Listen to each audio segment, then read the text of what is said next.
जय श्री राम। जय श्री राम।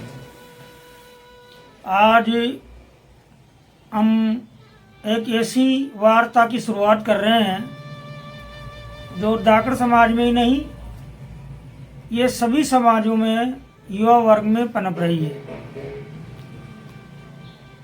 कि जिस तरह से शादी की जो पहली रस्म होती है सगाई, ठीक है, सामाजिक बंधनों के अंदर, परंपराओं के अंदर सगाई हो गई, लेकिन सगाई के बाद ये कोई आवश्यक नहीं है कि वो विवाह में बदल जाए।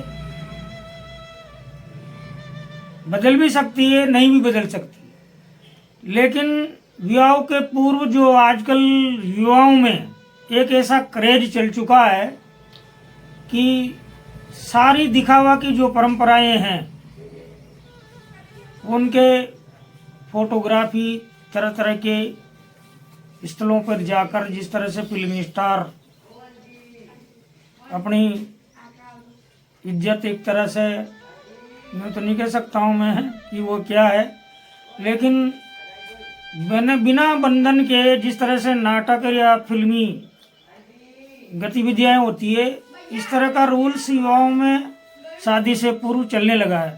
तो मैं हमारे सामने मौजूद रामदयाल जी धाकड़, जो एक समाज के लिए एक अच्छी सोच रखते हैं और अच्छे संस्कारों के लिए ये प्रयत्नशील है, और आपकी उम्र शायद 75 के लगभग है, और इन्होंने विद्यार्थी जीवन से ही समाज की कुरीतियों और बुराइयों पर समय समय पर लोगों को आगाह किया और अभी भी करते आ रहे हैं। तो मैं आज मेरे समक्ष रामदयाल जी मौजूद है और उनसे निवेदन करूँगा कि ये युवाओं में आखिर ये प्रथा कैसे चली, कैसे शुरू हुई, और क्या ये रुकना चाहिए या चलना चाहिए, मैं आपके विचार जानना चाहता हूँ।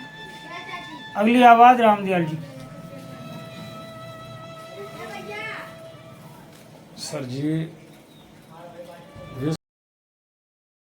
सफल हुई वो युवाओं की द्वारा, और वैसे भी आज जो बुजुर्गों के पास जो संपत्तियां हैं वो भविष्य में युवाओं की होगी, और उसकी सुरक्षा करना युवाओं का ही धर्म बनता है।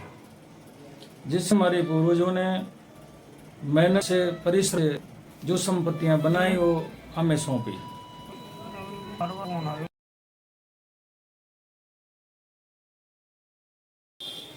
जब भी क्रांतियां सफल हुई है वो युवाओं से ही हुई है, और युवा ही आगे आने वाले हमारे अधिकारी हैं, और उन्हें ही अगर समझाया जाए, भुनाया जाए तो ये कार्य सफल हो सकता है, अन्यथा इसमें सफलता मिलना बहुत मुश्किल है।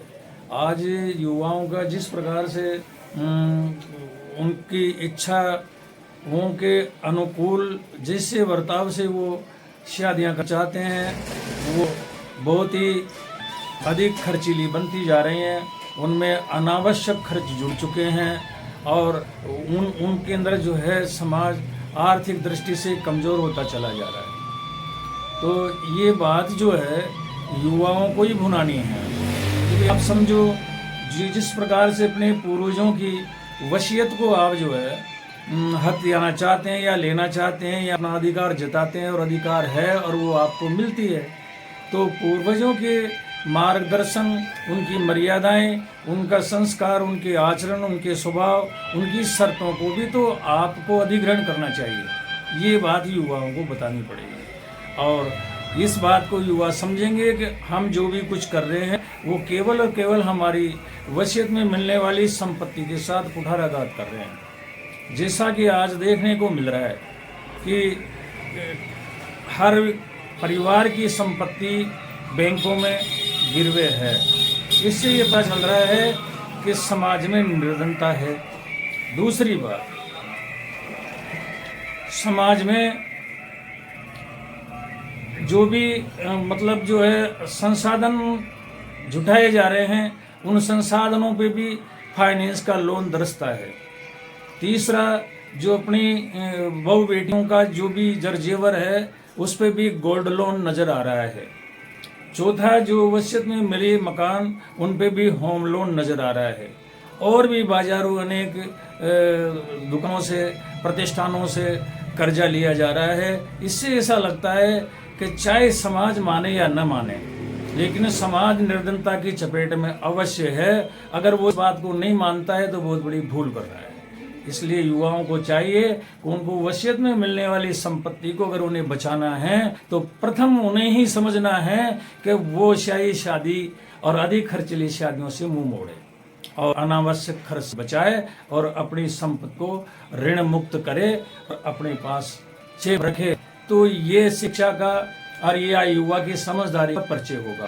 इसीलिए हम युवाओं को अधिक एकत्र करके और ये बात उन्हें भुनाना चाहते हैं कि आप उन्माद से बचो, उन्मादी शादियों से बचो, अनावश्यक खर्चों से बचो, अनावश्यक या अशुद्ध खान पान से बचो। तभी कहीं आप रोग रहित होंगे और आप स्वस्थ होंगे, बलवान होंगे, शक्तिवान होंगे, धनवान होंगे। ये बातें जो है हम युवा को बताने की आज बहुत ही आवश्यकता हो गई है। और इस जो ये चलने वाला विध्वंसकारी, जिसको हम कुछ भी विकास कह लें या कुछ भी कह लें, इससे बचाने के लिए ये प्रयास करना अति आवश्यक हो गया है। बिल्कुल आपका कहना उचित है, क्योंकि ऐसा कहा जाता है, हमने पुराने बुजुर्गों से सुना है कि बेटा तो दिन में ही चलता है लेकिन ब्याज रात में भी चलता है। तो हम जाने अनजाने में एक दूसरे को देकर कर्ज लेते जा रहे हैं। पहले हम निजी साहूकारों से कर्ज लेते थे और हमारी कई पीढ़ियाँ गुजर जाती थी, तब भी उनका कर्ज नहीं चुकता था। उसी प्रकार से सरकार ने आम जन को, किसानों को या सभी वर्गों को बैंकों से जोड़ने का उद्देश्य यही था कि बैंक से जो कर्ज लिया जा है वह हमारी खेती में काम आए। लेकिन आज हम देख रहे हैं कि सामने वाले पक्का मकान हो गया, हमारे कच्चा है, तो हम जो खेती पर कर्ज लेंगे और पक्का मकान बनाएंगे, फिर हम वो उनका मूलधन तो चुका पाएंगे ही नहीं, क्योंकि हमने खेती में तो इन्वेस्ट किया ही, उसे हमने वैभव पर इन्वेस्ट किया। कोई मोटरसाइकिल ले रहा है, कोई 5 बीघा पर ट्रैक्टर भी ले रहा है। क्यों ले रहा है कि अरे के सामने वाले का ट्रैक्टर है तो मेरे तो बच्चे की सगाई नहीं होगी अगर घर में ट्रैक्टर नहीं होगा। भाई तेरे बच्चे की सगाई भी हो जाएगी तब भी कौन सा पार टूट पड़ेगा, और नहीं होगी तो कौन सा नुकसान हो जाएगा। अगर हम कर्ज में डूबे रहेंगे तो एक दिन निश्चित है हमारे परिवारों में झगड़े होंगे, तनाव होगा और हमारे घर में कई बीमारियां भी कर्ज से आ सकती है। तो आज हम क्यों नहीं, शिक्षित होने का मतलब भौतिकता में नहीं रमना है। हमें शिक्षित होकर हमारे परिवार को, हमारे समाज को, हमारे राष्ट्र की उन्नति के लिए उस धन को लगाना है। यदि हम इस तरह से धन का उपयोग करेंगे कि हम जिन चीज़ों को नहीं करें उन चीज़ों को भी आज कर रहे हैं। जब हमारे घरों में पहले शादी ब्याह होते थे और आज के शादी ब्याह हो रहे हैं, उनमें कितने धन का दुरुपयोग हो रहा है। यदि आज हमने नहीं सोचा तो कल हमारी जो ये ज़मीन है, ये जायदाद है, ये बैंकों की गिरवी रह जाएगी और हमारे पास कुछ नहीं बचेगा। तो हम आपसे यही है विनम्र अपील करते हैं कि समाज में जो कुरीतियाँ व्याप्त हो चुकी है उन्हें दूर करने में हमारा सहयोग करें। हम आगामी ये अभियान गाँव में जाकर हर घर तक ले जाएंगे और प्रयास करेंगे। हमें आशा है कि आप समाज सेवक रामदयाल जी की बातों पर गौर करेंगे और ऐसे अन्य लोगों तक इनके विचार प्रेषित करेंगे जिससे युवा लाभान्वित हो सके। धन्यवाद। जय भारत, जय श्री राम।